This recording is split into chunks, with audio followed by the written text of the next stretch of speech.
Hello, this is Godel. Welcome back to Feed the Beast Interactions Remastered. Today we are doing some stuff. Whoops, I showed my list of what we're doing before I talked about what I did last time.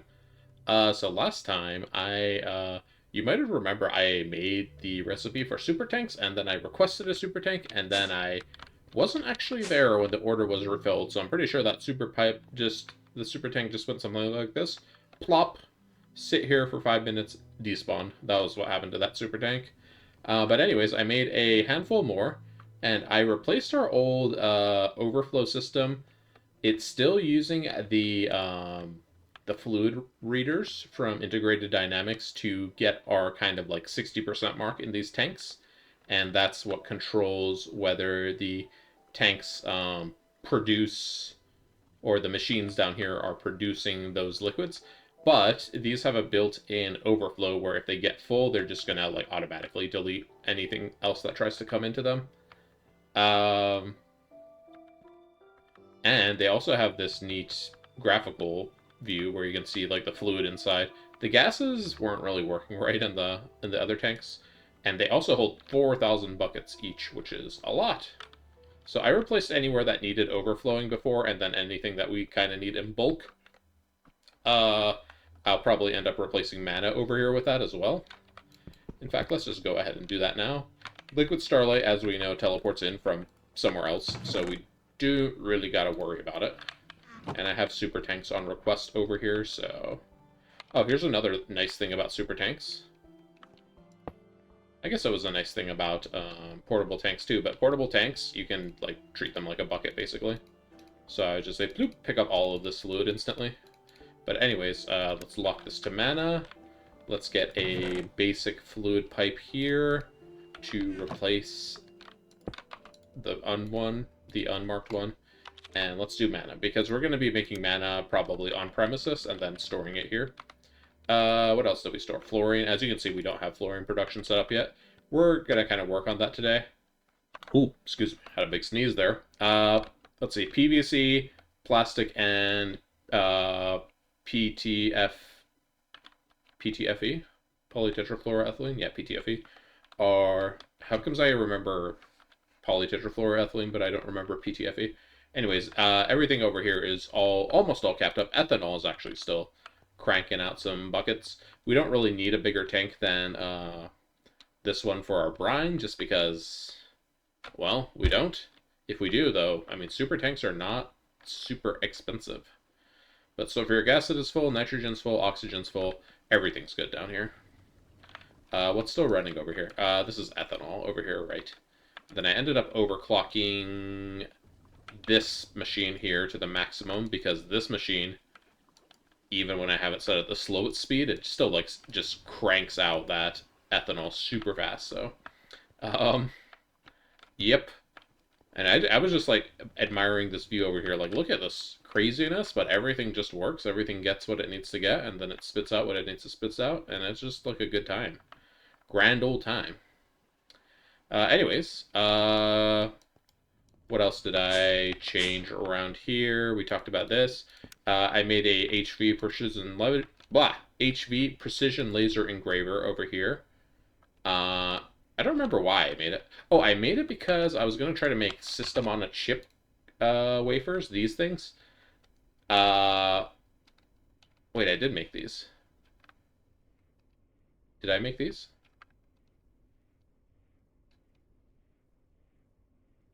Okay, I was gonna make these, but then what happened was I saw, okay, it needs HV laser engraver to engrave them, and then it needs HV cutting saw, but then to actually use them, you need an EV circuit assembler, or an IV circuit assembler for the MV circuits. I'm like, brother, we do not have that. This is still HV, so I'm like, there's no point to even make those. So I made that to try to improve the efficiency of some processes, and then I was like, nope, you can't actually do that. And I'm like, oh, damn. But anyways, we have that, and I picked up our old laser over there. We don't really need this one over here. I also set up a centrifuge with MV power, similar to how the electrolyzer is set up. It just requests centrifugeable dust over here, and then a robot arm with a smart filter grabs them in the exact amount. and then it centrifuges them and sends them back into storage. So I've been doing, I did the ashes that came, sorry, the dark ashes that came from centrifuging blaze powder. That turns into carbon and ash. Then ash also turns into carbon. So basically, one dark ash is two carbons. Vanadium magnetite and railgar are just ore dust that we can centrifuge. This one turns into vanadium and magnetite, and this one turns into railgar. And then red and yellow garnet turn into a bunch of different powders. Pyrope, albandine, and sespertine from the red garnet, and then ooh, the yellow garnet turns into uvarovite, grossulor, and androtite. And then what the heck is this interface though? Like what happened? Whatever. So anyways, I also went out dungeon hunting because I needed some Damascus steel. And normally the only way to make Damascus steel is to use, it's a recipe that uses vanadium and stardust, but we can't get stardust right now. That's only available in outer space. So there is a way to get it, which if you look on the tooltip here, found in Nova Dungeons. Nova is the planet we're on now. And so I was over... Where is it? Not over here. I see some mine shafts over there, but that's not where I'm looking. Over here. Let me go outside so we can see what that area looks like. You can kind of see how I explored. Oh, I don't think I mentioned this, but when I went from the single player world to the multiplayer world, I tried to bring over my maps, but for some reason, like my maps got deleted, and even though I tried to bring them over, it just like did not work. So that's why there's some holes in places where I've previously been. Like obviously there was a jungle biome over here that I visited to get. That's where we got our sedimentary from. And then there's also jungle copper vein over there, a banana tree that I marked in case I wanted bananas. I don't know. And then up here is where I went to get what did I get up here? Sapphire? No, emerald ore is where I went. I went up there to get it. But yeah, our map got deleted when I moved to multiplayer, and that was like a little annoying. But a lot of our all of our waypoints stayed, and all of our ore veins stayed, so didn't lose that at least. But anyways, over here there was a dungeon, and it was a Thaumcraft themed dungeon, and it had like a bunch of Thaumcraft monsters and stuff like that. And that's where I found the Damascus steel. Um, and then besides that, I started prepping for some Botania and Nacra. Nacker? It's Nacker, I think. And that's what's going to bring us to today's thing. So we're going to be doing mana again, and then Nacra automation, and then we might start working on blood magic. I'm going to see about that. But the first thing I wanted to start with was to get what's it called? The item called Tiny Planet. It's a Botania item that has an interesting effect, but we can kind of use the effect to our advantage. And what are we going to need to make this? Okay, we're going to need unstable mana and an Eye of Ender, which I think Eye of Ender is pretty easy to make. Unstable mana is going to kind of be our tricky spot. Yeah, so this is going to make 5 buckets of unstable mana. What else can we use unstable mana for? Space chicken with stuff from outer space. Okay. Elven gateway core. Okay, we might be interested in that. Advanced alchemical construction. What is that used for? Let me look at the Thaumcraft chapter really quick. Okay, so I thought it was this one, but that's a different item.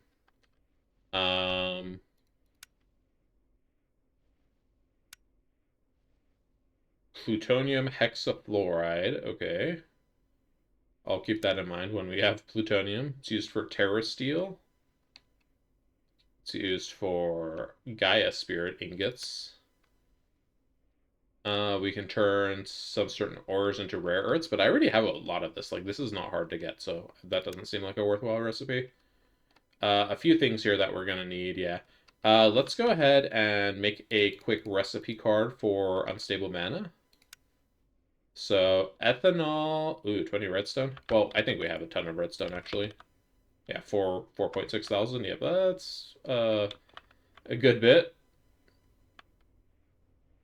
So we've got our mixer here, and it currently has fluorine in it.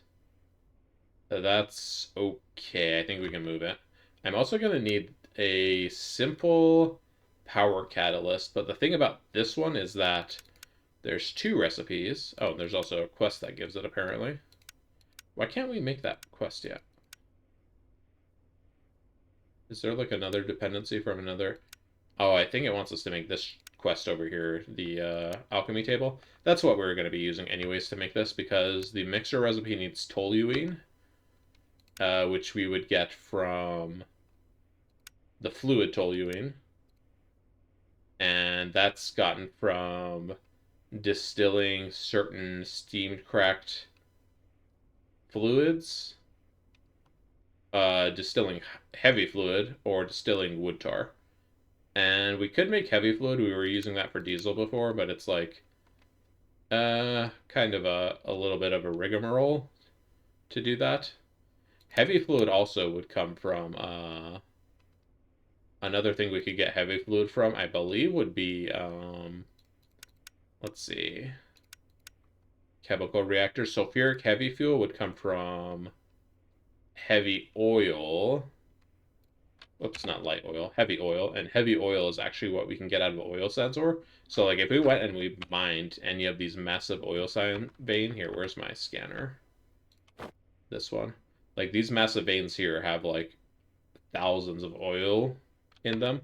If we went and, like, mined any one of those, we would be, like, set on oil for toluene. I'm not sure if that's what we're going to do, but now that I just remember, I remember putting a super tank over here for oil and just looking at it. We have 4,000 buckets of oil in here, and I'm like, wow, that oil well is like.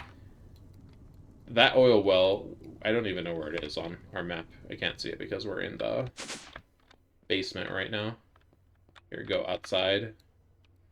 I kind of would like it to not actually go into cave mode when I'm in caves. Is there a way to disable that?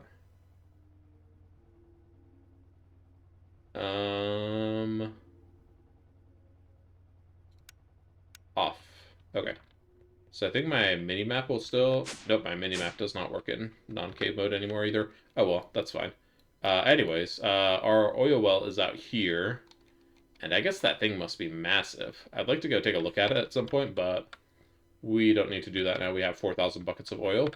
And this process is so efficient. It's turning 1 bucket of oil. Okay, let's walk through it really quick. Turns 1 bucket of oil into... Let me go through the machines instead.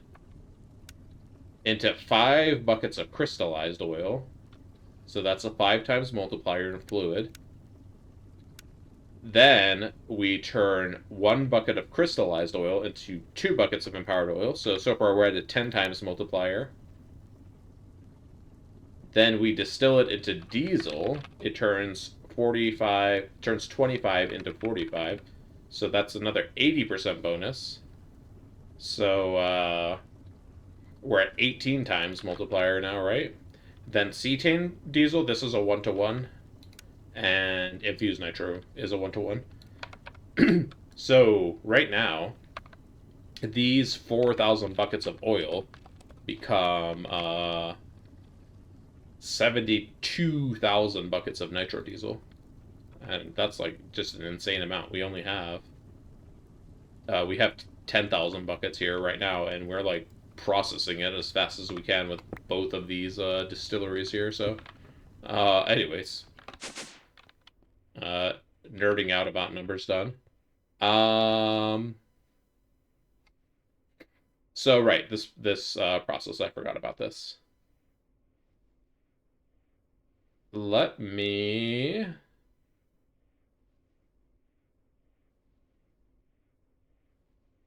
see here. How do we want to do this? I think we're going to go ahead and use our mixer, which is right here.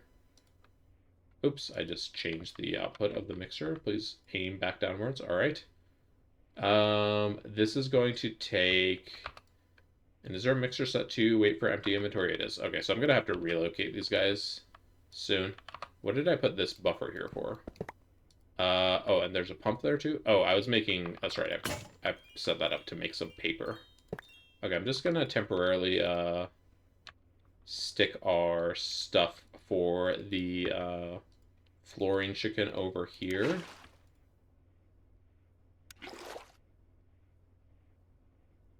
Because we're gonna need both slots of this mixer open.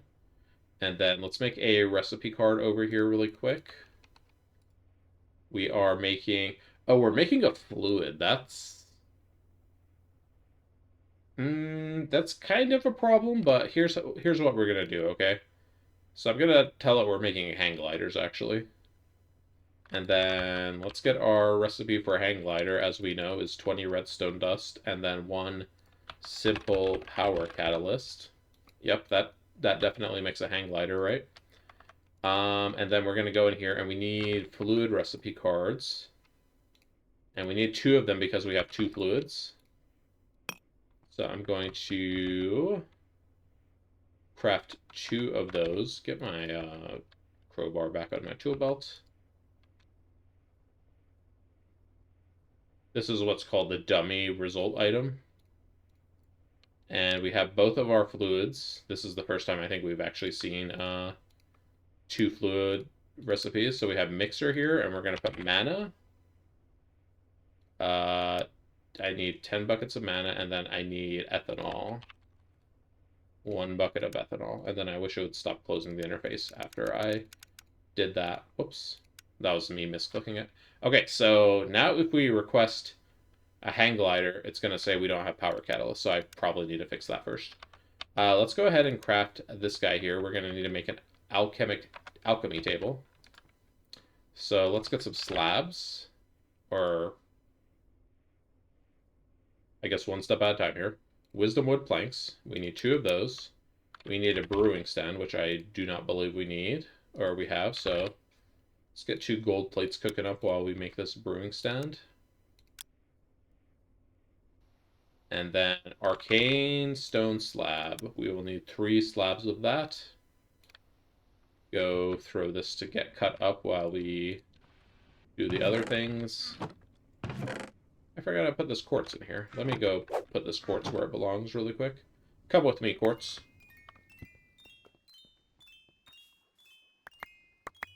Alright, there we go. I set up some minor automation here just to process some quartz we had in storage and such. We need our brewing stand, our gold plates, and then our wisdom wood. I need to look at my inventory and see why it's so damn full all the time. The biggest sin in modded Minecraft is them not giving you, like, double an inventory size. I bet it would still be, like, just as full all the time, but still. Okay. Stick this in here, and we have enough stuff in here. Go ahead, craft it up. There's our alchemy table. It kind of sits in here weirdly. I guess it's like a double block, but it's sitting in 1 block of space, so... Alright, and now we're going to be making this guy. And in order to make this, we're going to need some nether wart and redstone. I think... nether wart, we can do phyto growth duplication with it. Let's just take like 30 phyto growth and get some more nether wart really quick. Yep, it sure works. And then put some more of that in there. I'm just going to go ahead and take a stack of... I searched stack. Stack of redstone, and then gunpowder, a stack of that. And we're all done on the duplicating this nether wart. And then how this works over here is that... Oh, that's how it places, okay. Basically there's these input slots, and you need a blood orb with actual blood in it. So I'm pretty sure our network is like good, so I can go ahead and throw our orb in here, throw our ingredients in here, and it should start crafting us some simple power catalysts. But if I recall, this process is manual, so I don't think we can automate this. We might be able to automate it. Really quick attempt to automate it. Let's see. Take out a gunpowder. Get an item conduit.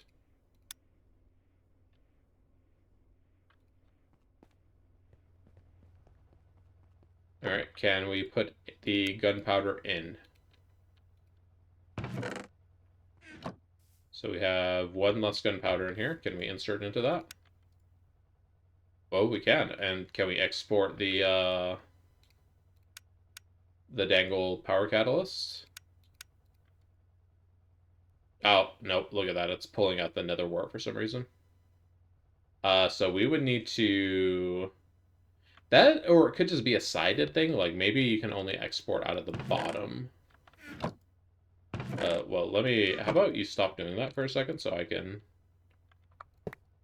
you know, like, actually craft the junk I need to craft, though.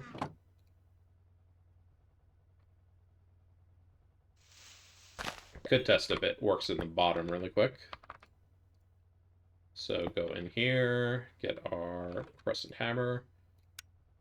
So if we extract on green, and then we insert on green, does that work? Oh, that works. Okay, so it only can pull out the result at the bottom of the table. So we could automate that. That would be a thing we could do. Anyways, I would like to be done waiting for this. Okay, that side is the side that needs to be accelerated to actually give us stuff. And why is it not working anymore? Are we out of blood? When I was spelunking, I found a divination sigil. Where is that thing? Divination sigil. Divination sigil is a blood magic item. I didn't make this, I just found it.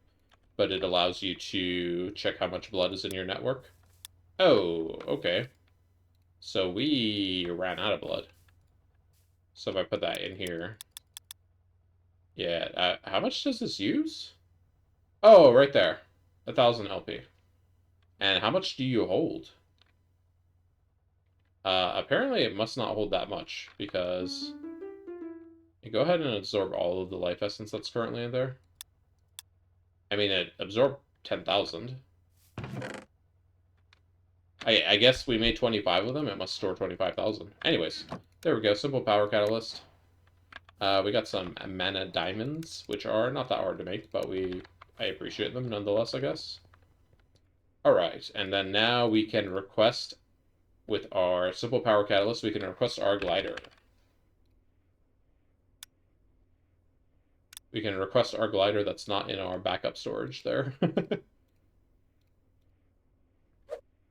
And so now what's going to happen is it's going to try to make a glider, air quotes, by throwing the items that I told it makes a glider in here. So there it goes, mixing it up.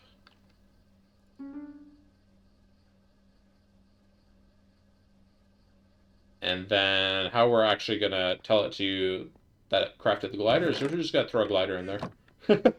And it's like, hey, here's your glider. I'm like, cool, thanks. I didn't actually need that. I just wanted you to send all the fluids here so I don't have to sit there and measure all the items and fluids manually. So there we go. Our unstable mana will be done here shortly.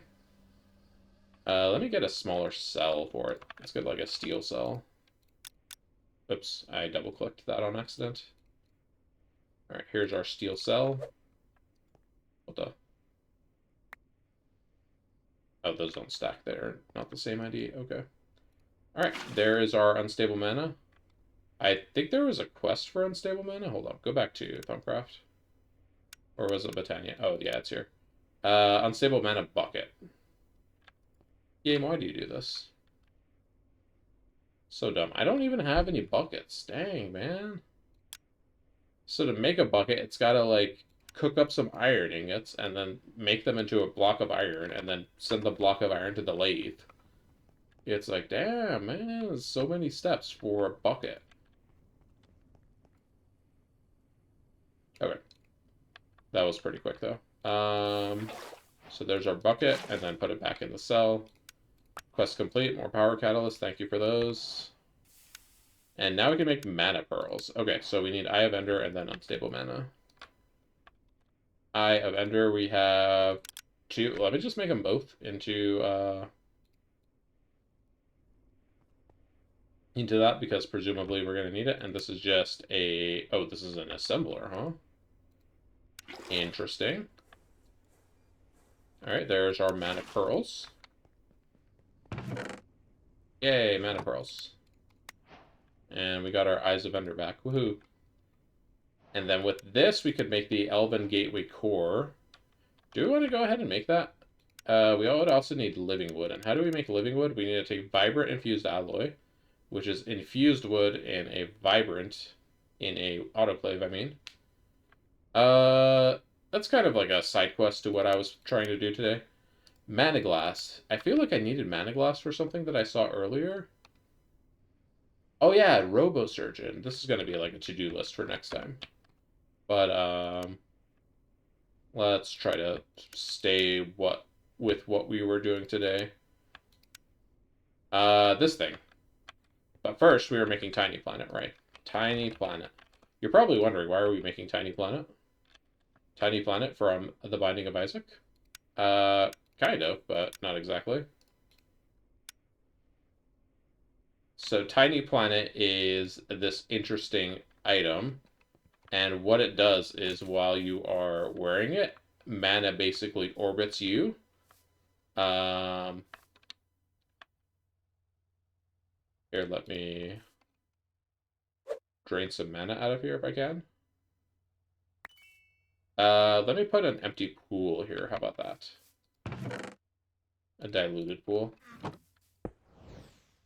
So mana is trying to orbit. Mana tried to go into the pool, but now it's orbiting me instead, and I can't actually see it. It's like glitched out. I mean, you saw it there for a second. It was like on my head. But the reason we made this, let me go unequip it now. Whoops, I equipped it again on accident. Get it off my head, man. I don't want my mana tablet off the floor, on the floor either. The reason we have this is because it has a very interesting interaction that I saw many months ago. So check this out. Oh, we're missing one tiny planet. How about that one? It's like, okay, that one works. Tiny planet. What it does is that, for some reason, it will pull any orb that it shoots directly to its east, from what I've learned. So if we put this here, and then we put a mana pool here, and then we aim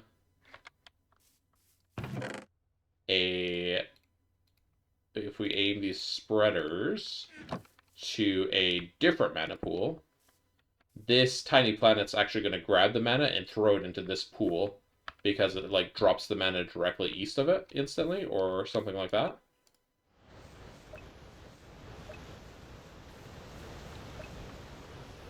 Oh, yep. Look at that.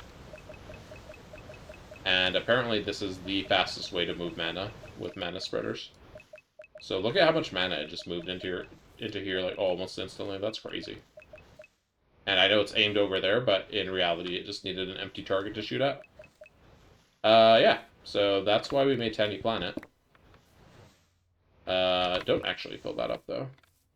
I know we're wasting some mana, but mana's creosote oil, and creosote oil is free, so I'm not worried about it. We might even want faster mana production, in which case we will use diesel for faster mana. Oh, I forgot I talked about this. I made some floating daisies, and I put them on a floating island so I could just stack stuff vertically. I was using that to make some concrete. But, okay, so we have that set up. We have a ton of mana here right now. I think there's a way we can pick this up, right? There's a quest here that talks about it. Isn't there a quest here that talks about it? Aha, this one. Drawbridge.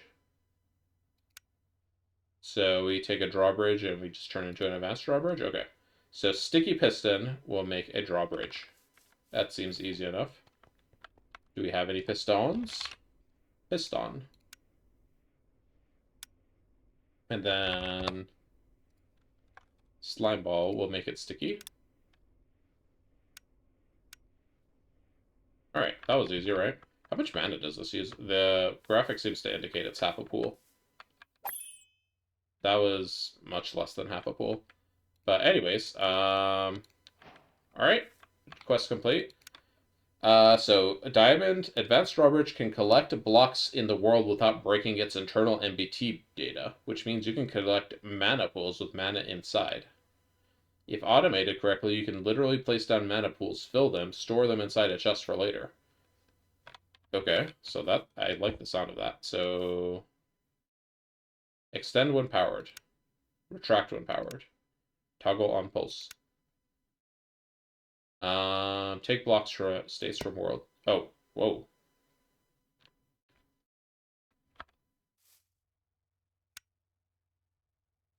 Is this the block? Is this the mana pool? Yo, that's sick. Did you see that? It literally just picked up the mana pool and then I was able to place it back down with mana. Okay, so we can put it here. We can make it length 3. And then we can just take these. Bruh. Do these stack? These don't stack. Okay, well, I guess there has to be some limitation to the madness with this. I'm just picking these up because I don't want to break them, but I also don't want them right here, right this second. So, oh wait, those do stack. This one must not be like as full or something. And that one doesn't have much mana in it. All right. You all are gonna go. I'm gonna go clean my inventory. Hold on. All right, I got some inventory space going. Still feels pretty cluttered, but this is more than I had. Let me put some of this other stuff away. This is what we're gonna be using for Nacre, but I don't need to hang on to it right now. So the next thing I want to do is, okay, so this is an empty diluted pool. We're gonna be building a multi-block called the Mana Extrapolator. Oh wait, electric magic? What?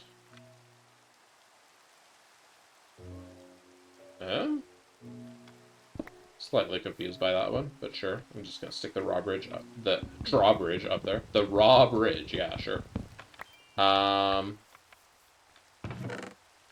Let's see, a lot of chickens in here. I guess I'm just gonna hold this. First of all, we need to decide how we're gonna have our mana set up. I don't think we need these here either right now. I need, like, some better storage or something over here. Let me just upgrade these chests really quick. To iron. Wood to iron upgrade. Those should craft pretty quick because I believe I have iron plates stashed away over here, so that should be done in a jiffy. Yep. Quick and easy, right? Alright. Double the size of these. Now then, let's decide. Hopefully this rain isn't affecting the video quality too much. If the rain affects the video quality, someone let me know, please. I always forget to go back and check. Spoilers, if nobody lets me know, I'm not going to know, because I'm probably going to forget to go back and check. Anyways,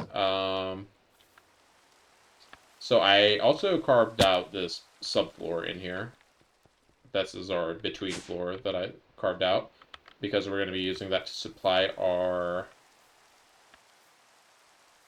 mana flowers, and then also get some stuff up here from downstairs. But let's see, how close to the edge is this? What is this, like this right here? Where is that up on top? And then let me take some dirt because I have my, what's it called? My voiding dude on there. Okay, so I like this spot. Let's put our... We don't really need our large reinforced drum here. We can just use like a smaller barrel here. But let's put a... We could also just use one of these tanks over here. These reinforced tanks that I stole from the... What's it called? From the chem line area. So this is going to be our tank of creosote oil. let's put our Petra Petunias around that. And then let's see.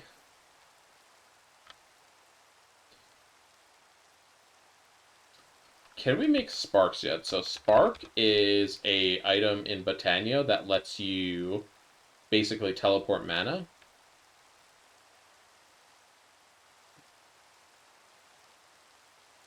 So to make spark, we would need these spark augments to make a recessive spark.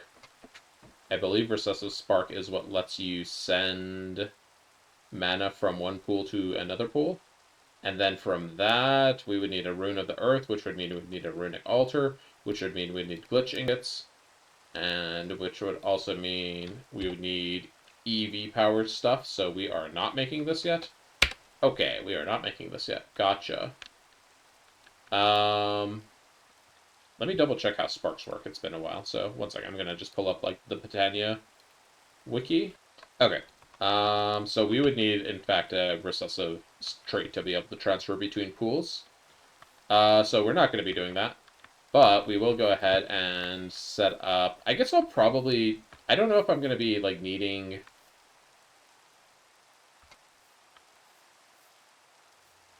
Tell you what. I don't remember exactly how this mana extrapolator works. So let's set up the mana extrapolator and then we'll figure out what we're doing. In the meantime, let me go down here. Let's put our creosote oil here. You also might have noticed this setup here. I set up some creosote to pull off of this reinforced drum just to grab, what's that stuff called? Just to grab some lubricant. Okay, let's get some unrouted pipes, like, I don't know, 20 of them. Let's get a provider pipe, not 20 of those. And then let's get a supplier pipe. And then let me get a few basic pipes as well. Alright, so let's just go ahead and get our creosote oil here integrated into our system. Alright, and you do not need to connect. You are not an actual fluid. It's showing a connection here, but it's not a real connection. It's fine. What do I want to do with this creosote oil? I don't know. I'll just leave this over here for now. Sure, it can provide from both of those. Why not?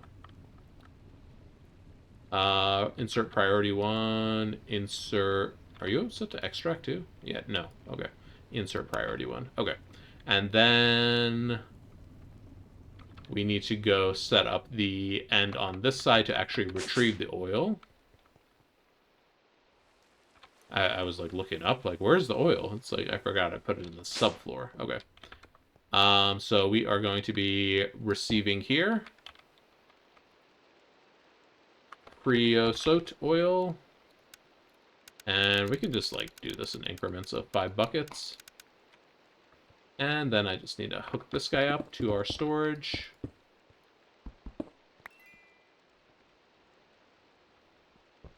This corner here looks like a good a spot as any to hook it up. All right. There we go. And we should have creosote oil flying in any second now. Is that it? Nope. Is that it? Nope. Maybe it's going to come from downstairs. I don't actually know which way it's going to go. I paused the footage waiting for it to come, and it never did.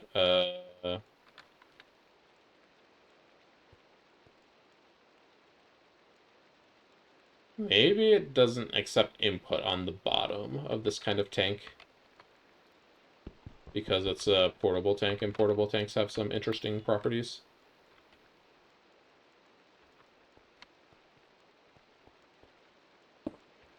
Well, here, let's go try 2 things. Thing number 1. Is it because of this provider being weird? Do we have a disconnection upgrade we can use down here? I kind of hate doing disconnection upgrades because you gotta get out an entirely dedicated tool just to use disconnection upgrades. Like, they couldn't make it so it would be like another tab in the wrench menu or something, or like shift left click or something. I don't know.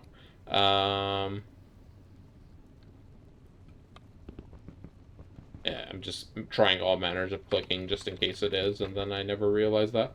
I believe I have my red remote in here. Yep, there it is. Pipe controller. And then we can disconnect it from this fluid pipe. Alright, was that the issue?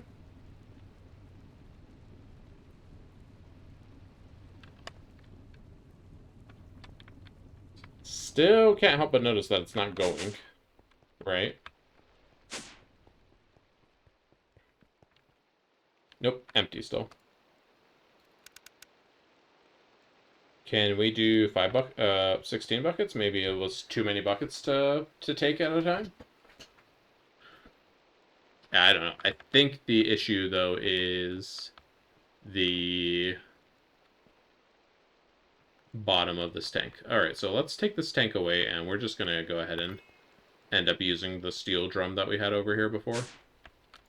Alright, portable tank, you go back to storage. Bye-bye.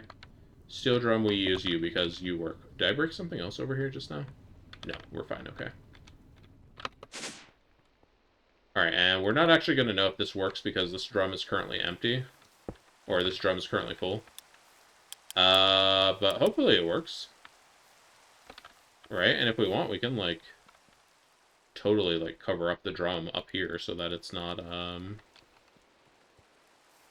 you know, not ugly. Yay. Oh, look, it even grew grass. Nice. Let's put like a flower up there too. Let's see, where might I have some kind of flower? Aha. Okay. Anyways, let's set up our mana spreaders. And I'm just going to set it up straight into the mana extrapolator for now. So let's get all the stuff we need for the mana extrapolator. So this is a multi-block. It looks like this. And basically what it allows you to do is it will allow you to input mana into one, what's it called? It'll allow you to input mana into one slot, and then on the other slot, it's going to output the fluid mana, and then vice versa. We can input the fluid mana, and it would output the mana. So let's just see what does what really quick, and then we can use our already, we can use our already filled tanks to kind of like fill it up as we need it. And we will definitely be using our tiny planet to do this. But first, let's build the dang thing. So I'm going to just build this just in line with what we have already. And then let me bookmark this guy so we can look at the blueprint. Does this like... Oh, this, if you shift right click it, it shows you the blueprint. Right, that's going to make it easier. In that case, let me just grab my stuff I need. So we put some Spectre logs there.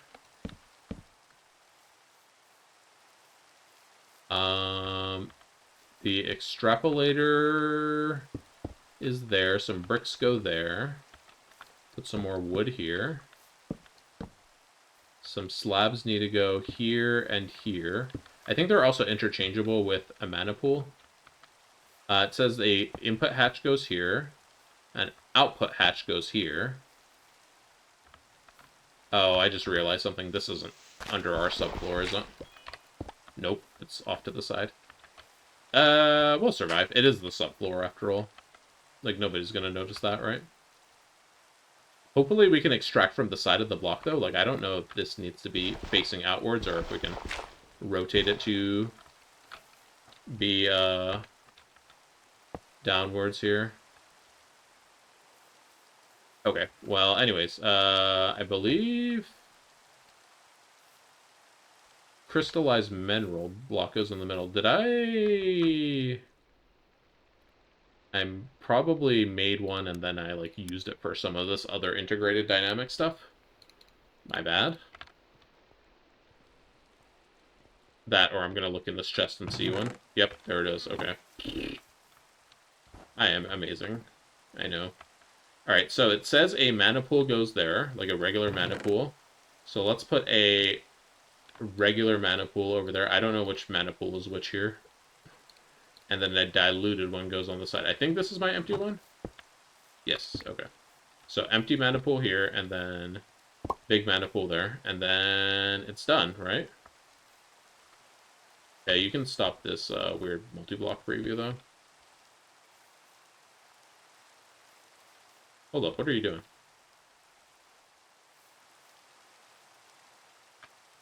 Okay, stop the multi-block preview.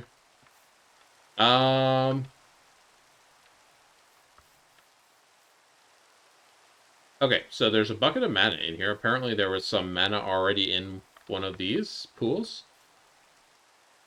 So I need to figure out how this works exactly. So if we put a bucket into, first of all, the extrapolator itself, if we look at the blueprint, this doesn't really come with a manual. It's just like, hey, this is what it does, but it doesn't tell you where you put what.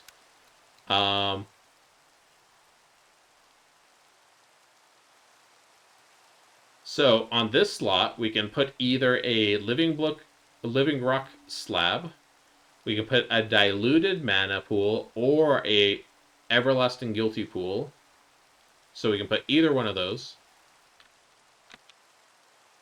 And then on the other side, we can also put, these are all for the same inputs, a mana pool or a fabulous mana pool. So my guess is that it takes mana that's shot into the diluted mana pool and it turns that into stuff that goes in the output hatch. And then anything that's in the input hatch, it fills up this mana pool with that. Let's test that. So, let's see. Do I have a cell of some kind? I am assuming this is going to work. Okay, that worked. And then dump it over here. All right, that is in fact converting it and filling up that slot. All right.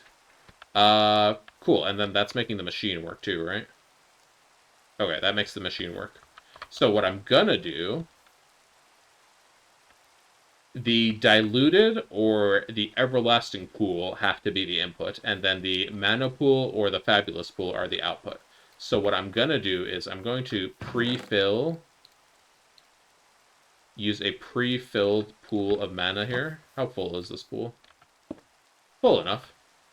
And then I'm going to also supply mana in here so that we can have a topped off pool of mana.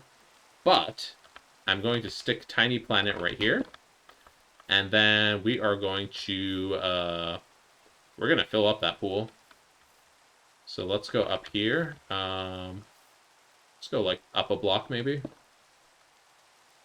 And then I'm just going to set my spreaders here. And it actually does not matter how we have them because this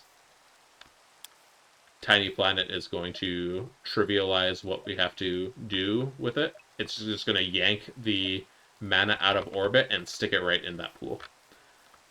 So as soon as we link these up, it should work. So for consistency's sake, let's link up the top one for the front.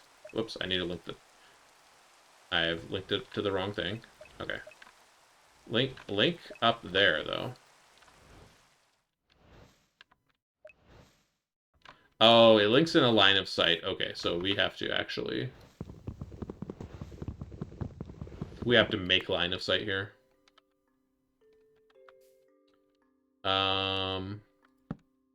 We can still have that like that. That should work, I believe. Just in case it doesn't, though, for some reason, like, it immediately hits the back of the block there. Let's move that one as well. This is also more obvious to see what's linked up to what. Alright, so you link there. Okay, you link to that. You link to that, and then you link to that. And then you are going to aim at the mana pool, and you are going to aim at the mana pool.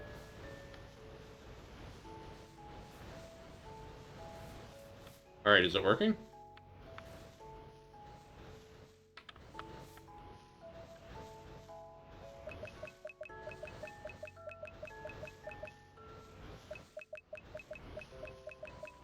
So these mana spreaders are currently empty, and that's why they're shooting so little.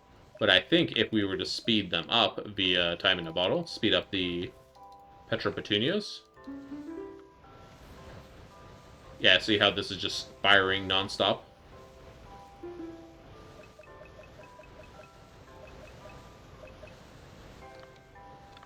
So let's see how fast we can actually fill up this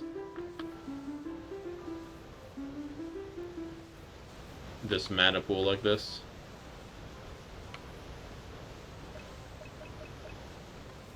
This is crazy, right? How fast these mana spreaders are shooting is great, right?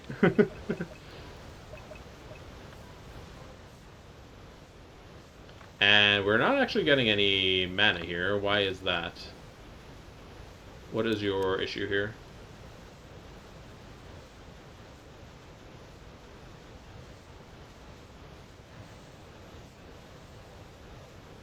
Oh, do I have to specify what's what here? So this is set as mana output. This is set as mana input. This is set as fluid output.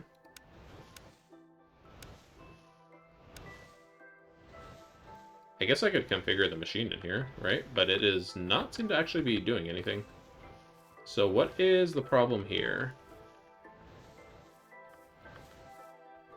Why are you like this? Why are you unhappy? Because I am certainly shooting mana in here, and it is not working. Let me take Tiny Planet away. Oh, wait. It's actually filling up now. Okay, it's working now. So Tiny Planet wasn't working for some reason. Hold on.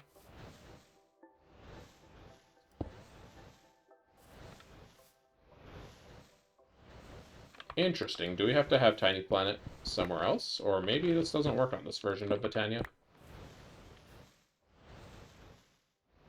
I mean, it certainly looks like it's hitting the pool, right?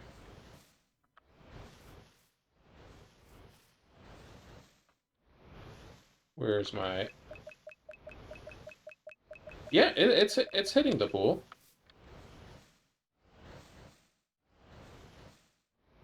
Okay, maybe Tiny Planet was just positioned oddly there. But yeah, that is now filling this pool up. Let's speed these up again.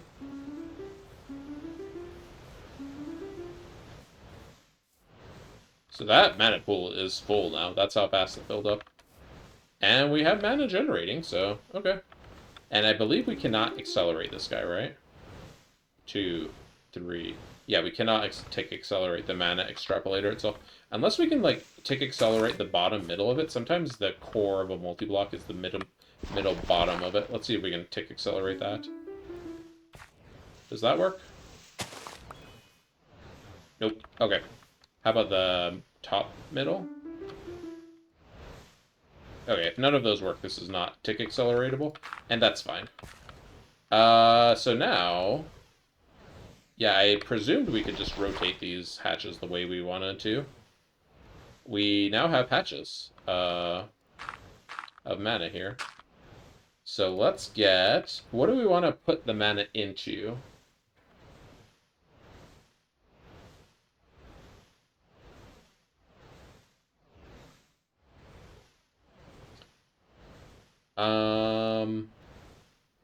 So we're going to want to put this into our storage tank that's downstairs.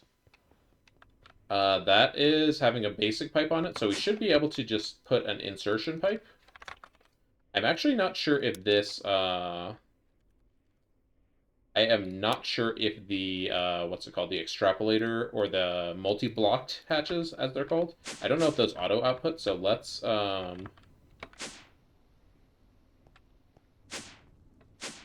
grab some stuff to test that with. Also, I don't know if I have enough unrouted pipes to be able to reach.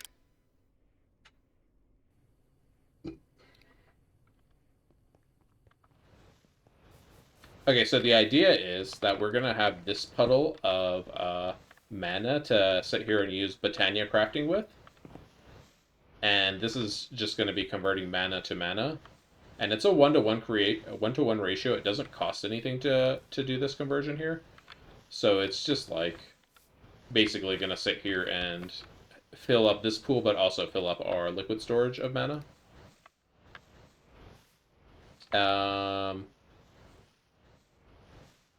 Unless it's too slow. Like, if it's too slow, we'll figure out a different method, but right now we are fine. Why am I up here? Into the basement we go. Okay, so we wanted to use insertion pipe. Do you auto output? Yes, this auto outputs. Okay, cool. And then I also need a freaking supplier. Sorry, I always forget, like, all the bajillion things I need.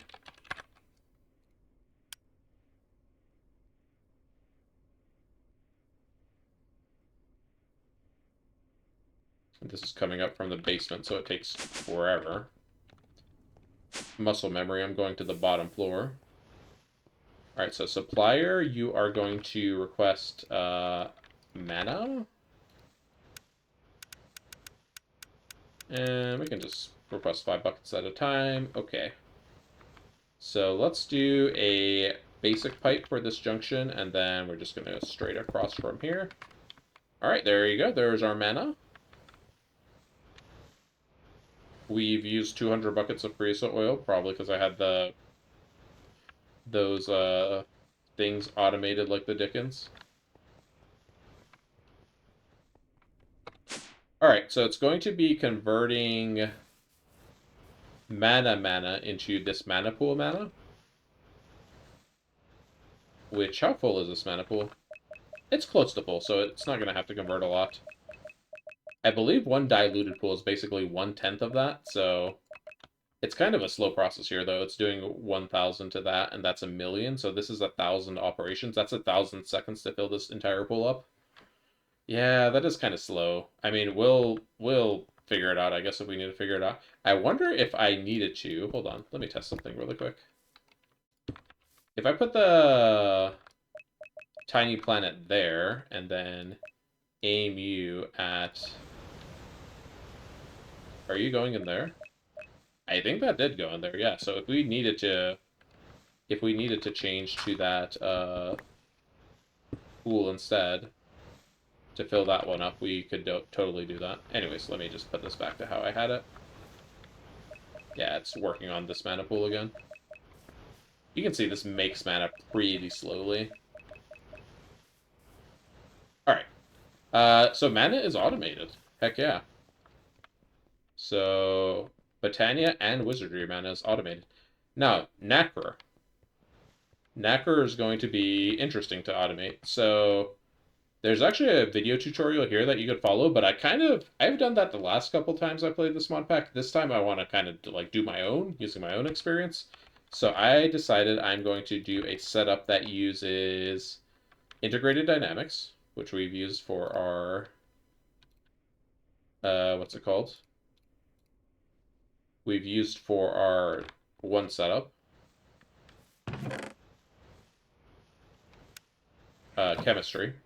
But I'm going to be doing it for Nacre. And I'm just going to do it here in our subfloor. I'm not going to do it up here on top. And it does make a bit of noise, so I'm going to do it like kind of back here in the corner. So I'm also going to like... Where's the sound muffler for Botania Spreader Fire? Oh gosh. Let's try 40% volume. There we go. Much more manageable. All right. So this is how this setup works. In order to make Nacre, we have to take a bucket of mana that is sitting in the world, and then we have to add a gold nugget into it. And then this gold nugget will be consumed, and it will delete the mana, and it will replace it with Nacre. So basically, this is the process we gotta automate, okay? So, get a golden nugget. Can we make golden nuggets through some kind of ore processing also, using an electromagnetic separator? We do, but it's like literally from vanadium and magnetite vanadium. Okay, no matter. So we take gold nugget, here, we put it in the mana. We stand further away. We stand further yet away so that our magnet stops grabbing it. And then after a few seconds, it turns into Necker. Yay, Necker, right? And then we lost our puddle of mana there. I hope we didn't need that. But the way we're going to do it is we're going to basically use a reader to detect when there is something in there. And then we're going to use a dropper. I have specifically the iron dropper, which is kind of like a upgraded redstone dropper. Let me turn off my battery before I forget this is going to be breaking my junk here. So let's put our iron dropper here. So that's going to drop our gold nuggets, and that is not what I wanted to happen. That's funny. We can also control the velocity, so we want an exact velocity. We can have sound effects.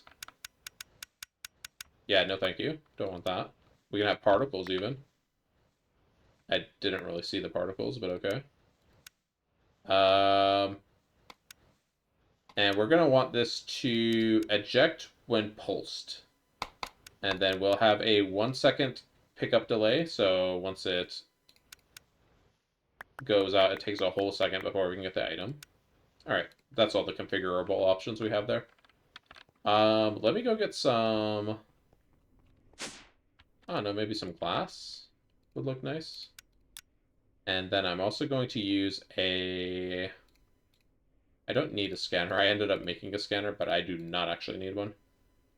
Gee, I wonder if I could use something with integrated dynamics. At integrated dynamics to like use a bucket on it. So writers let you actually do stuff in the world. So audio writer lets you output audio and music. Okay. Effect writer is particles. Entity writer. No aspects available. Machine writer. No aspects available. Inventory writer. No aspects available. Okay, so I don't actually think we can... I do not actually think we can interact with that. Oh, here we go. We could... oh, this needs EV. Okay, so we're not going to be using integrated dynamics for that part of this. But let's go ahead and put our dropper. Hang on, that's not right. We need a dispenser for using buckets on liquids. Dispenser. Here we go. I didn't actually craft it, I guess. I forgot to do this step of crafting it. All right, dispenser. And I need one more piece of glass. Gosh dang it. Because I was like, we have the scanner. I don't need that. And then I'm like, we don't need the scanner. But then I forgot to get another piece of glass. Then I went to the wrong floor. Excellent. Okay. So... when there is nothing in here...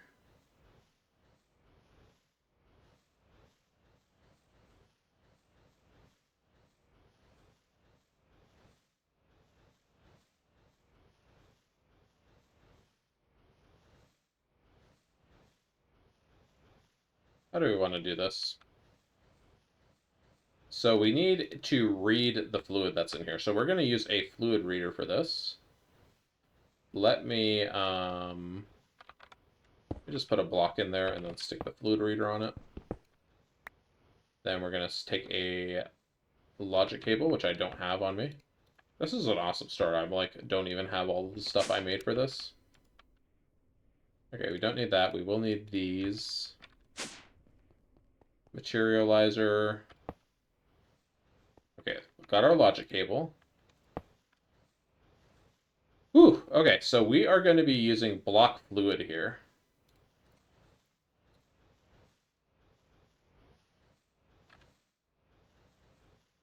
Actually, we are going to need to read it when it's empty too, huh? So maybe we can't use this one. I made another one in case called block reader. I think we're going to have to use block reader for this.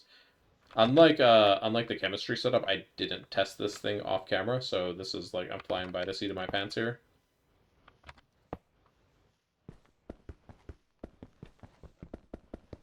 Hello, why is this?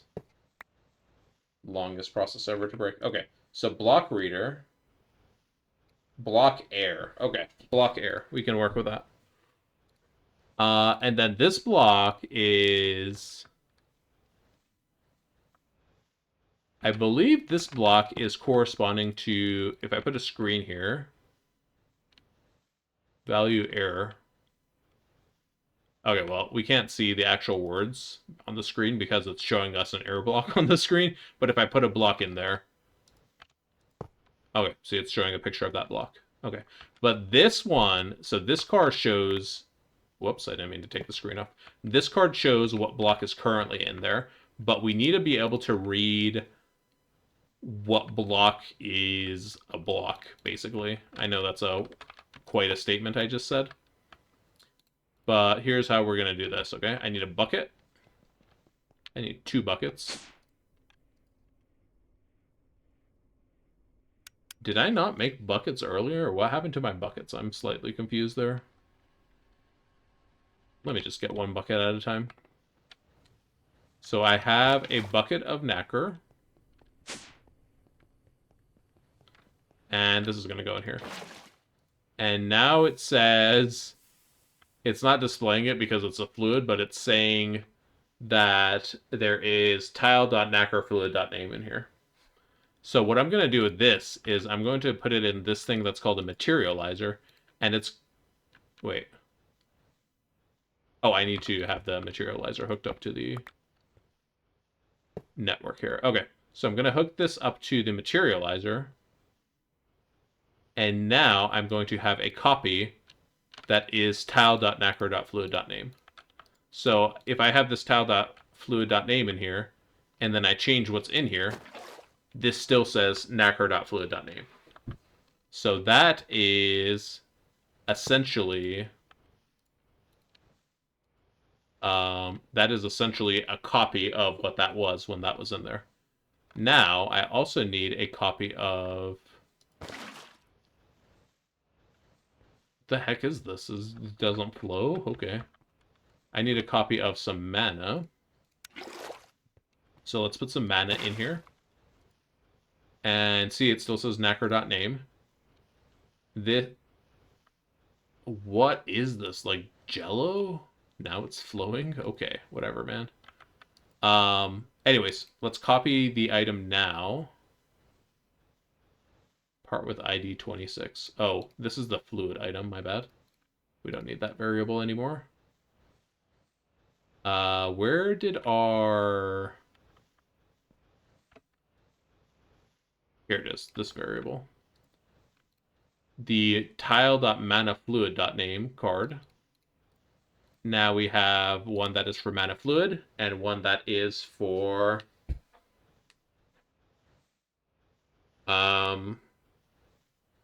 nacre fluid. And then let's also get one for air as well. So let's pick this up. Yo, nacre, you're kind of freaking me out. Honestly, I'm just gonna get rid of you. So this is currently set to air. Let's materialize in air. So we have air, mana, and nacre fluid cards. And these do not change when I change what's in here. But this one does. So this is our changing variable. Now we are going to make some cards. So let's say, let me go get my label maker. This is going to be easier to remember what I did later if I actually label these. I do not need this at the moment. Potency lens, I can just stick that over here. A lot of junk in my inventory, did you know? Put my mana bucket back there, in case I want to manual craft with it. Okay.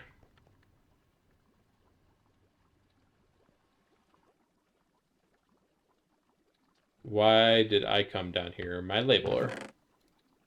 I guess I could have also requested that from upstairs. I forgot that chest is on request. This is what happens when I don't plan a thing, and I'm just like, let's do this on the fly. All right, let's label these really quick.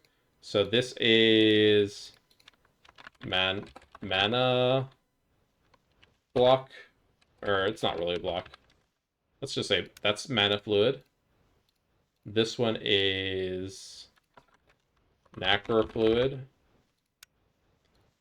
This one is air. And this is current block. Okay, now I should just be able to compare blocks. Block equals block, and then make 3 new variables. So, variable store, I don't even know if this is hooked up here.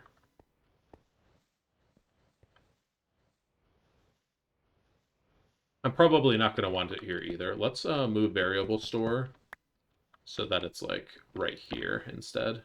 Materializer, I don't think I actually need that anymore. Like, it's done its duty. Let me just stick it over there. Okay. I will need a redstone connection onto this guy right here.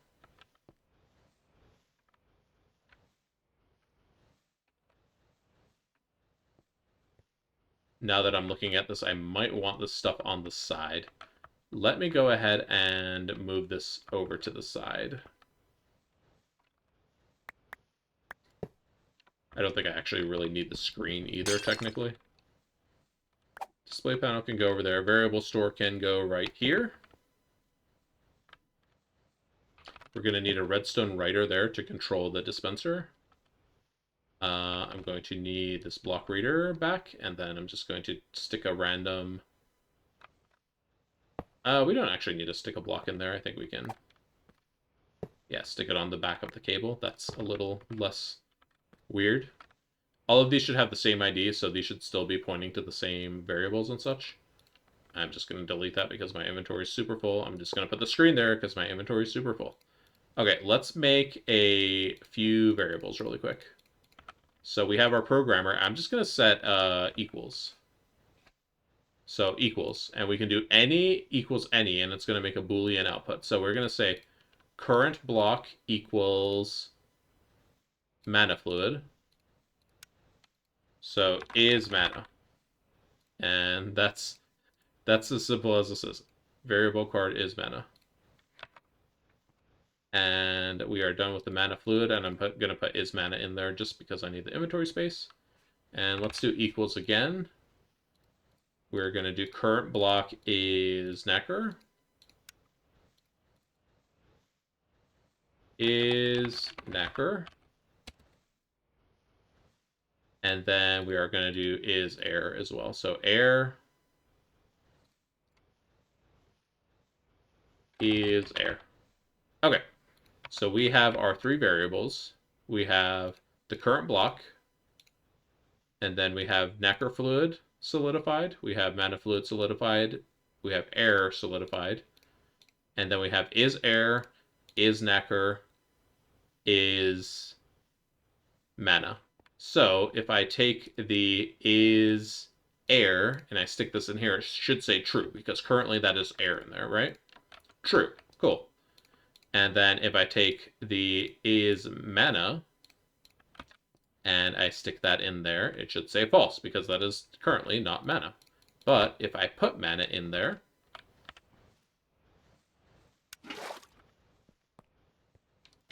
it turns to true. Okay, perfect.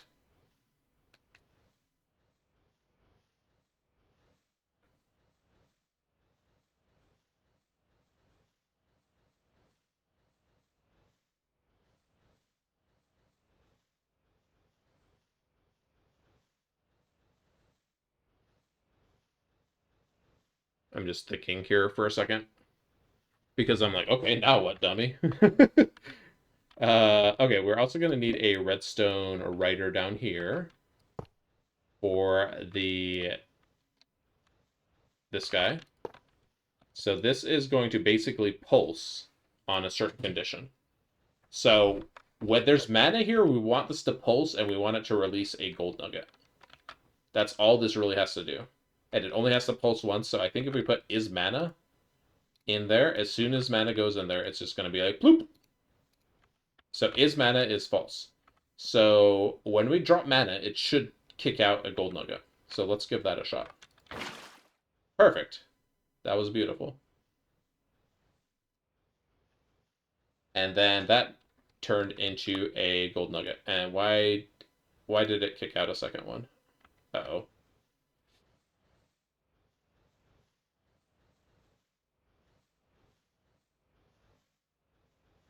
Did it pulse when it turned off?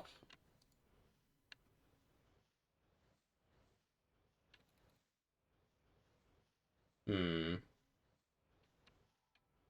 Let me try using the redstone. Okay, so redstone pulse gives a pulse when it changes. We don't want it to give a pulse when it changes. We only want it to give a pulse when it is mana, and we want it to do it once. So let me get a new bucket of mana, and then, so we should place this, and we should see it shoot one nugget in there. Okay. And it only does one because it's set to pulse here.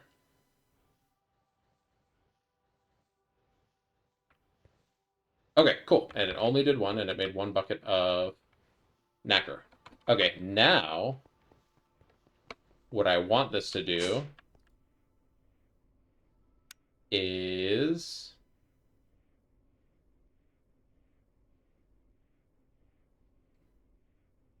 I need our other bucket here.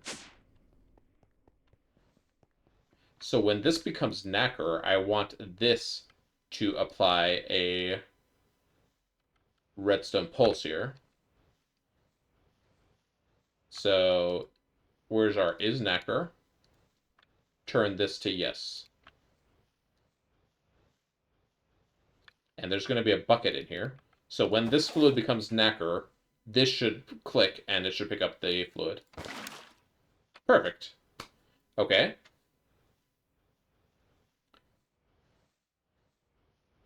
Now we need what else do we need here? We need to get the nacre out and into a tank. So let's just go ahead and do like a we actually need a specific kind of tank. We need a tank that has a bucket interface like this, where you can put a bucket in and then it gives you an empty bucket, or you put an empty bucket and it gives you the fluid bucket. And we're gonna need that both for mana and for nacre. So for mana, let's use or for nacre, let's use a super tank. So nacre, not nacre, super tank for nacre. And then for the actual mana, let's just use a regular, um, like kind of like these kind of one kind of tanks, a thermal expansion tank. So fluid tank, this guy right here. Then I'm just going to request one of these non-stacking tanks that I have here. I mean, they're all non-stacking, but these are the ones that I had before, so it has dirty data on it. All right, so here we go, fluid tank. So this is also a tank that has a in-out kind of bucket interface.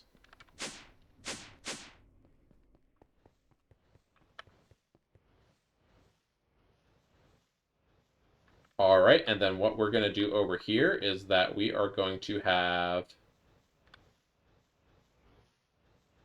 a tank for holding and receiving mana. So we're going to need a supplier, and then we're going to need a provider pipe for the nacre. So supplier, we just do fluid logistic and get both of those guys. Fluid logistic, and I might need a disconnection upgrade, so let me plan for that. And I might need a basic. So let me grab one of those. Probably going to finish this project here, and then, I mean, finish what we're working on. That blood magic's going to have to take blood seat. A blood seat? Oh my god. It's going to have to take a back seat into next time. So provider is, that's in the wrong spot. Provider is going to go right here. Supplier is going to go right here, and I want to make sure that this, yeah, so that's where the other tank is going to go. I want to make sure that this is not going to connect downwards to the other tank. So quick disconnection upgrade. Bloop. Okay. So the other tank, the super tank, is going to go here. This is going to be our knacker. So as soon as knacker comes in here, it's going to get locked to knacker.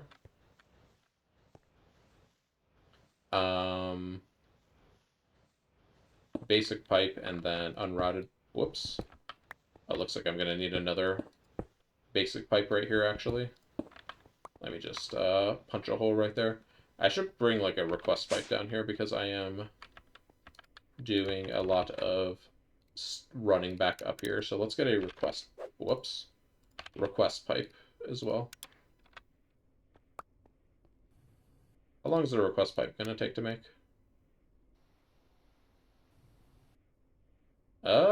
Not long at all, actually. It looks like we had all the stuff, so I just had to go send it to the,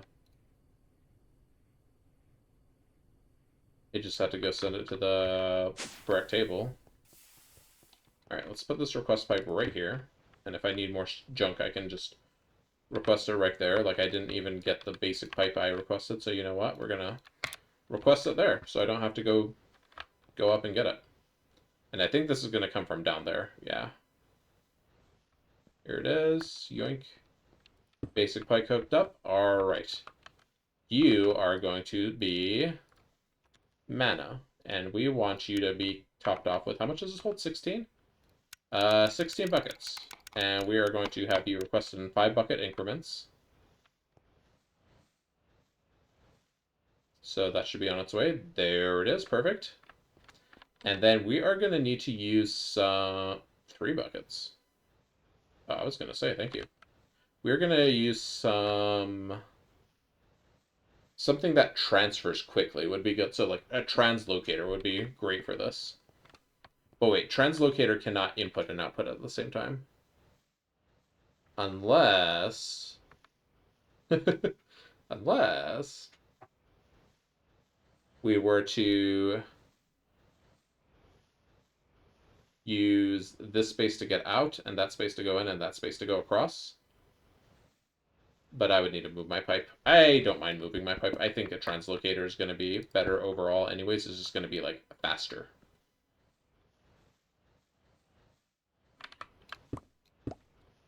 Okay, so now I need to decide how I'm going to route the pipes here.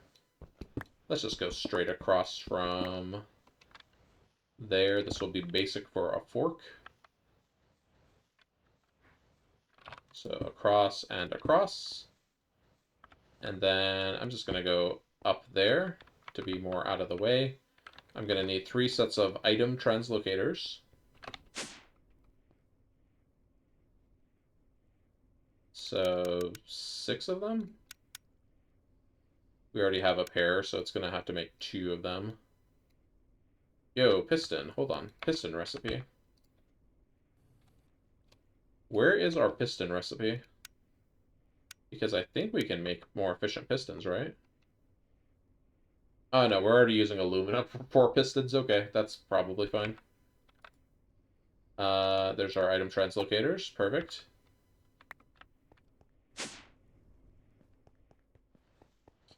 And these are going to have filters on them. At least this one's going to have a filter on it. So that one's going to go up. This one's going to come down from up there. And then this one's going to go up like so. We can't really access. Is there like a slab I can stand on? A slab would like be perfect here. Sure, stone slab. I just need something to like stand on that's like half a tile tab. Half a tile tall. There we go. And we're going to go right here for this guy. Try that again. There we go. So that's going to go up and out. We do not need to filter this because the only thing that should be in this tank ever is empty buckets. We shouldn't need to filter this because the only thing that should ever come out of here is mana buckets. But down here, we need to make sure that we only pull out of here when there is a nacre bucket. So I'm going to say filter here. You can filter this by right-clicking on the edge of the plate there. And then go. All right, that was actually so fast I didn't even see it. Um, yeah, sure, that's fine. Um, so now there is air here, and there is a mana bucket in the bottle, in the dispenser.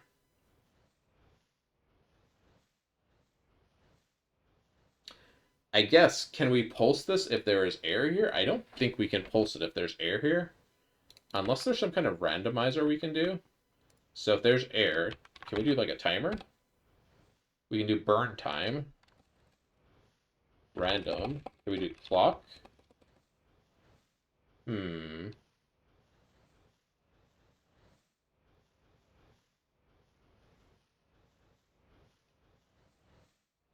I don't know that we can like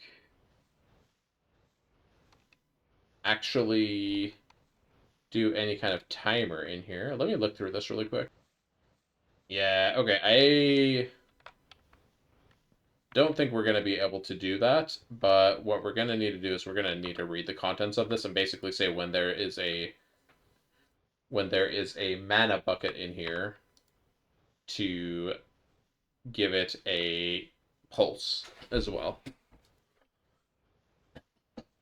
Because the fluid isn't going to change here unless we put that in there. Yeah, so we're going to need to come over here and we're going to need to have a different kind of reader. So let's go and get a different reader.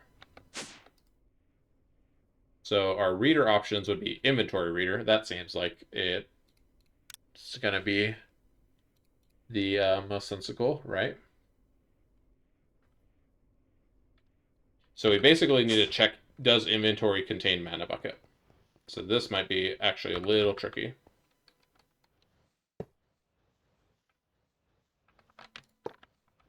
Okay, so we can say inventory full is a true false, inventory empty, true false. Inventory not empty is true. Inventory count is the total number of items, slots in the inventory, slots filled, field ratio. Okay, here we go. Slot in slot 0. Okay, we can just use this, actually. This is not too bad. So in slot 0, we can see that it's mana bucket.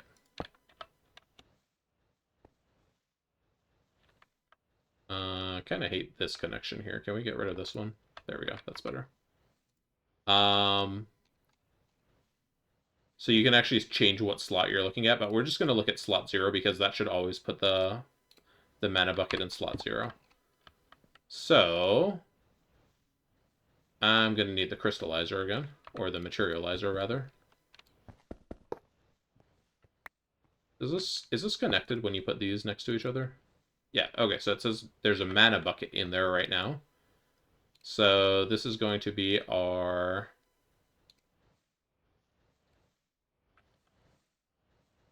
where's our labeler? Labeler? Uh-oh. Did I lose our labeler?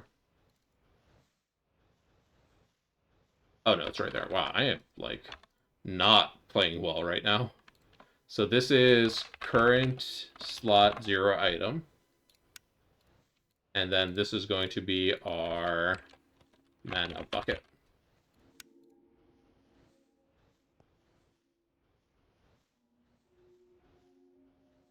And then, again, we can use this. And we can say equals, does current slot 0 is mana bucket. And we can just call this slot 0 equal mana bucket. Like pretty straightforward, right? And then we can put these in here. I guess we're not going to use the air at all. I was thinking like I would use air and say if air, then pulse the redstone writer, but like there's no way to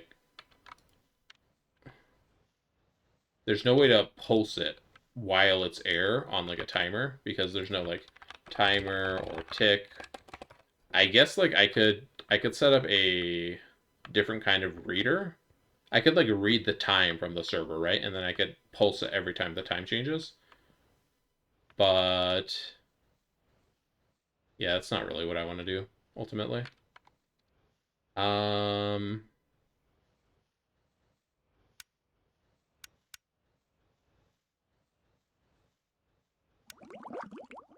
I also forgot there's a sound effect for that. I was like, this processing is very quiet.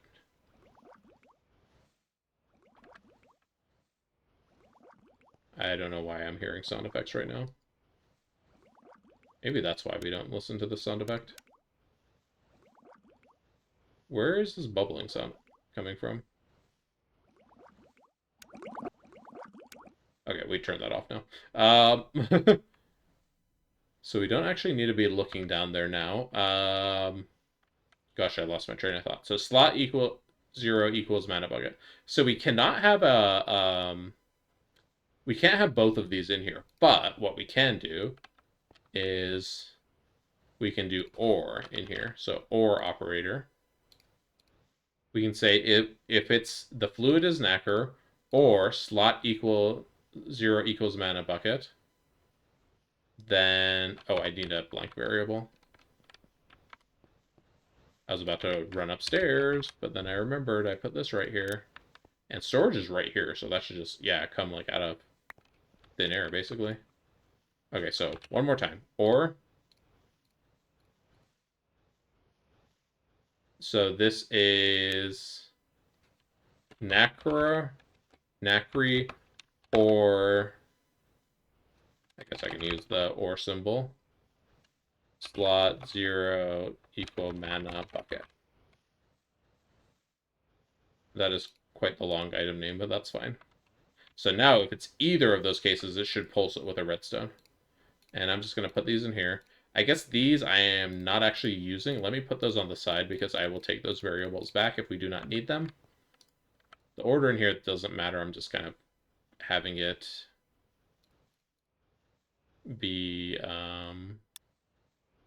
logically kind of grouped together in there. All right, so when we put this in here, it should start working.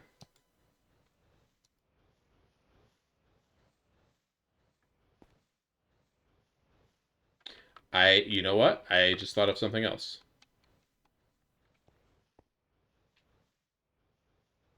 Hold the phone, hold the phone. Let me get another inventory reader really quick. Because there's something else we need to check for.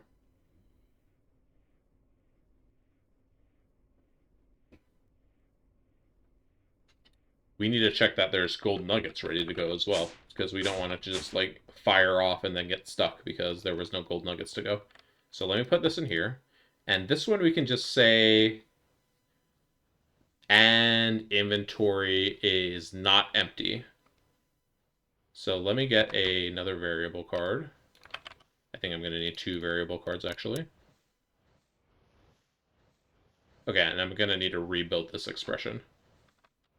So what we want is, for that dispenser to operate, we want fluid equals nacre, or we want mana bucket and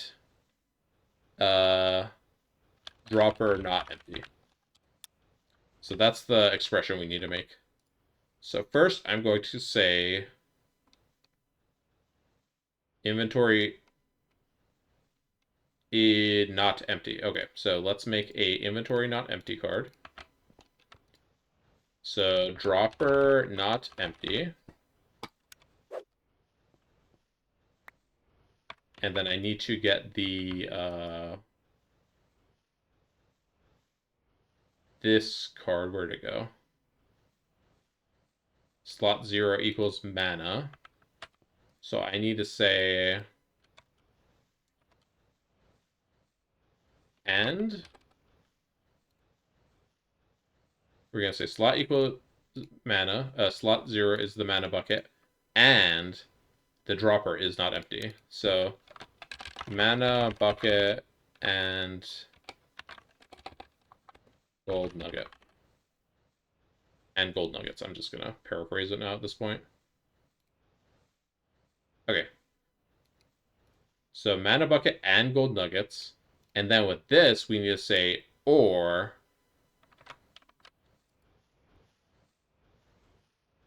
So that. Or is knacker.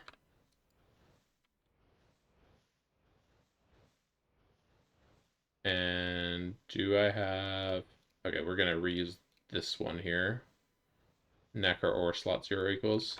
So or mana bucket and gold nuggets or is knacker. And then we're going to call this one mana bucket. Whoop. I was not done with you, actually. Mana². I can rename it here. Mana bucket plus nuggets or knacker. And that's just a description of what it does. And now, when I put that in, it should work. Let me put these other things in here. So is knacker, mana bucket, or and gold nuggets. Okay, this is kind of a logical mess in here now, because gold nuggets are over here. Knacker's over there.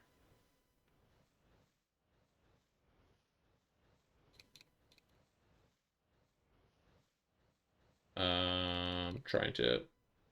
Is knacker... Is mana bucket... Mana bucket goes over here. Okay, that's where what I was like getting confused about. The dropper is not empty. Okay. Okay, let's see if this all works now.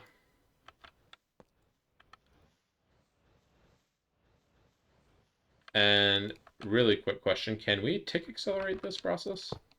So if I put this in here, here I am like assuming this is just gonna work as soon as I put the card in there, right? Funny. If you are a programmer, you should know that these things usually don't work on the first time, but sometimes they do, and then you're like, heck yeah. Alright, there you go. Kicked out one golden nugget. The time in the bottle is not working. Wow, beautiful. How about that? And it's fast, too.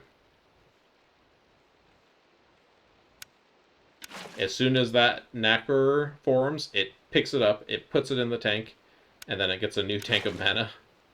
You can't like even see the bucket like flying through there unless you pay attention. Did you see it? It just goes by so fast. Alright, so we're going to run out of mana any second. In fact, not mana, nuggets. We're out of nuggets right now. Perfect. It doesn't like drop the mana in there or anything. It just pauses. That is perfect, man. I love that. So why did we do all that? Yeah, that's the fun part. So knacker. We need knacker to make knacker blocks. And the reason we are going to be making knacker blocks is so that we can make arcane stone. Arcane stone is made in a regular old crafting table. We're going to need to tell it what kind to make, but arcane stone is used for something we need a lot of. Specifically, we don't really need any of this stuff. We will need some of this stuff at some point. Grovestone, we've actually made one of those already. What's the thing that it's used a lot in? Oh, this is what we needed mana glass for as well. That's right. This is the thing it's used a lot in. Blank slates. So much arcane stone we need for blank slates. We need an arcane stone for every single blank slate, and we need many blank slates for making blank runes, and we need blank runes for, well, making basically all of the blood magic runes.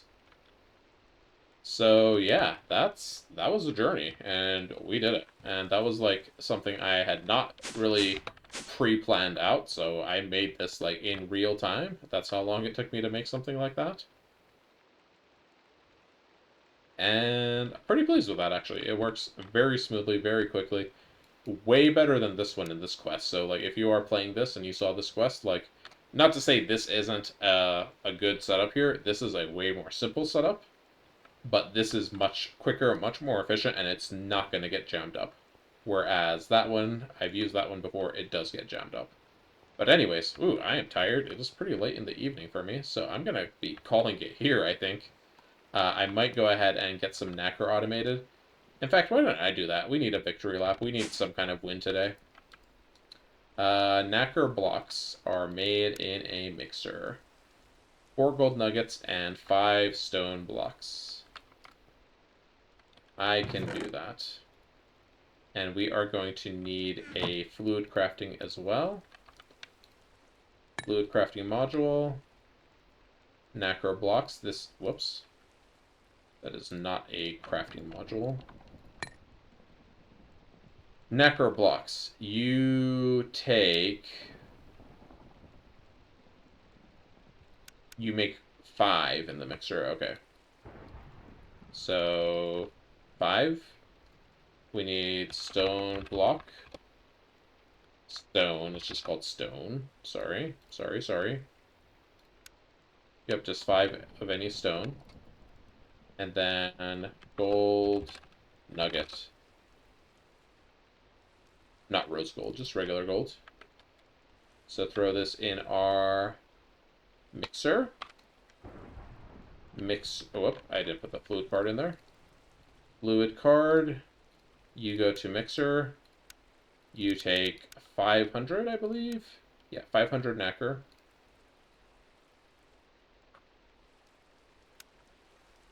Alright, does it work? We have 8 buckets down there. So let me just double check that we have 8 buckets. We have 8 buckets down there. That should be enough to craft 16 times 5. So 80, and then we already have 10. So let's request 90, and that should be all of our knacker. So there goes all of our knacker. That tank should now be empty. Yep, 0 knacker. And it's doing it. Don't you just, like, love it when you, like, set something up and it, like, works the first time? Great feeling, am I right?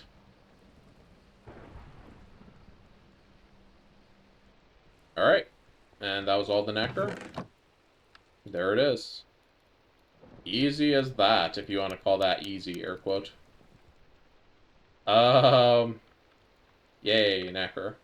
Now, what I'm going to actually be doing with this knacker blocks to turn it into arcane stone, I'm probably going to do this manually because this accepts any V crystal, and I don't want to, like, make our system mad by having it use random ones. In fact, I think there is one in here that uses random ones. Yeah, I think my low covalence dust recipe for Salus Mundus does that, and it does not like that. Like, if I request Salus Mundus, I don't even remember what it uses. I haven't used Ordo, so I have Ordo explicitly programmed for that. And that's fine. But we don't have a lot of Ordo. Let me go look to see what we do have. I know I said, like, I was done recording for now. This is, like, the victory lap. Yeah, we have a lot of Aqua right now. We have a lot of Quartz crystals also. Just grab some Aquas. Get our Arcane Stone bricks made, to be honest. How beautiful was that? Did you see how easy that was? Amazing. Alright, next time. We are going to... I mean, I guess let me figure out next time really quick. Because I had Blood Magic, question mark, on the list. But after looking at Blood Magic and seeing that almost all of the ruins needed, so basically the ruins let you upgrade the effect of the altar, but to actually upgrade the altar you need to you need to have some kind of runes, and the lowest kind of rune you can have is just called blank rune, which has no effect. It just promotes the altar basically. Um, but all of these are more or less unavailable right now because this is runic altar. Runic altar needs glitched ingots. Oh, wait a second. I think we can craft these without. Maybe we can craft this without, but we do not have access to this right now. Oh, also need Skystone. Never mind. We definitely do not have Skystone access. So we're going to need to make Skystone first. And to get Skystone, we are going to need to do this ritual, Mark of the Fallen Tower. And we're going to need Star Metal ore for that? Oh, buddy. Okay, well, we're not doing this until we get space, I guess. Uh... Yeah, I guess we're gonna be not getting this until space anyways, huh? Well, crap, stuff we needed to do anyways. Um, so runic altar recipes we cannot do. We already got the runes of sacrifice from that quest. Displacement rune lets us get fluid out of the altar faster. Oh, it gives us 4 of those. That's actually amazing. So we can replace these. Because I think this was capped at 50% of the runes being sacrificed anyways. So now this actually lets us pull blood out more quickly. Maybe I should put a super tank over there as well. Just so while I am away, it's going to, prep a lot of blood for us to be able to use for crafting recipes that are outside of the altar.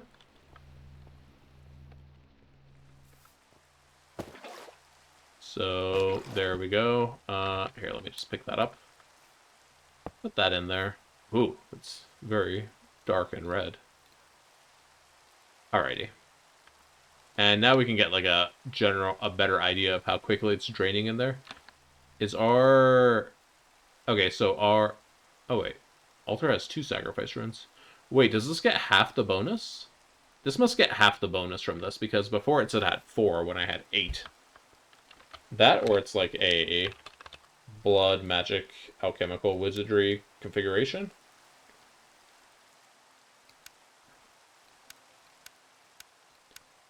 Yeah, I'm not sure if that's because the Well of Suffering is disabled. That's funny.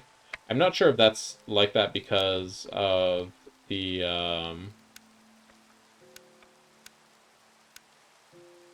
Let me look at something really quick.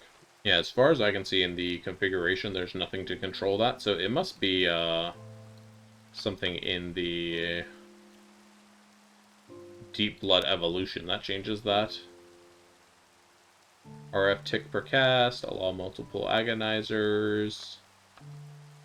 Let me look at the config of that as well. So deep mob evolution.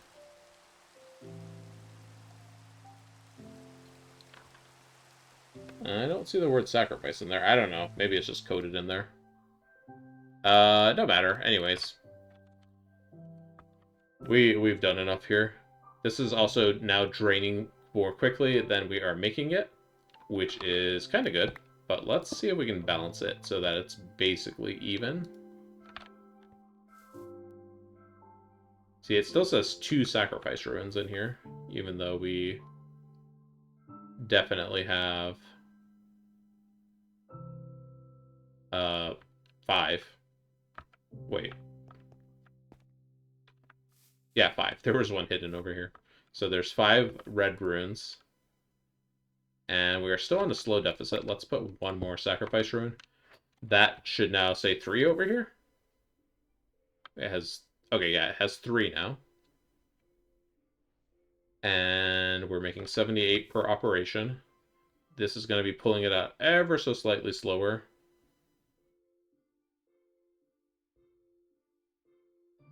Okay, that seems to be like more or less balanced. Ideally, we have a slight surplus on the altar, so we can still use this altar to recharge our stuff while this tank is filling up.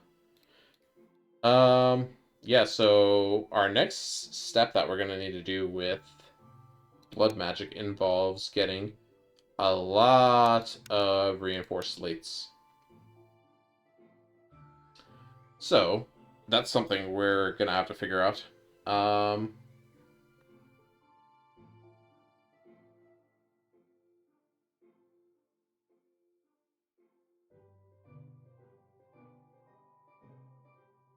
And I don't think... maybe we will. I don't know.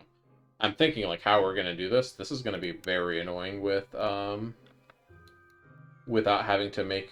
Without being able to make more, runes here, basically. I'm seeing if any of these quests give rune rewards. The answer is no. They do not really appear to give any more runes over here. Pelotrio. Don't we already have the Pelotrio constellation? Isn't it that one? No, never mind. I'm pretty sure we don't have Pelotrio.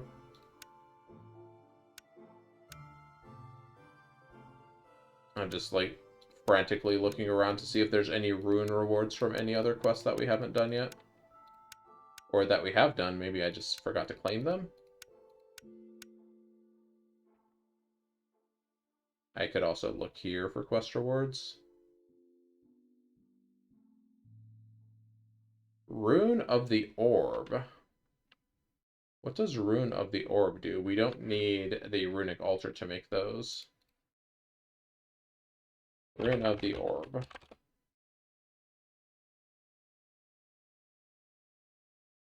The Rune of the Orb adds an additional 2% capacity per rune to Blood Orb storage. Okay, so it would affect our Blood Orb storage. That's, like, actually borderline not useful for us because we're not really using the Blood Orb right now. We claimed that reward. We claimed this reward. We claimed this reward, and we can't craft more of those. We can't make that. Yeah, we're just going to have to raw dog it with raw, regular, old vanilla blank slates until we get a, until we're able to make a runic altar, which we're going to need Skystone for. These we can craft without this recipe, but we're going to need the Skystone. So, yeah. I'm going to need to figure out some kind of automation method for this as well. Probably, honestly, going to use integrated dynamics again, because I think we can read how much stuff is in the altar. I believe we can read the contents of the altar, yeah. And then we can be like, hey, there's X items in it, put X items in. Boom.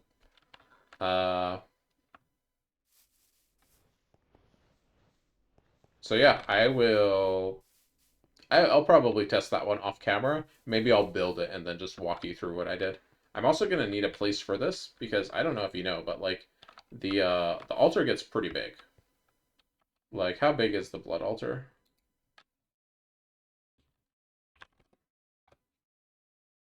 Well, let's see. The blood altar maximum tier is tier 6, and it is 23 by 23 by 9. So it is a tall boy. So we'll probably scoot it out over here-ish. Maybe even over here, so that if and when I expand my little building over there, it's not going to crash. It'll be right here under Astral Sorcery. Surely we won't be, stealing the powers from Astral Sorcery for this or anything. Nope. Anyways, that's super duper gonna do it for this episode. If you enjoyed this super long episode today, please leave a like, comment, subscribe. Thanks for sticking around the whole time. But as always, thank you for watching, and I will see you next time. Goodbye.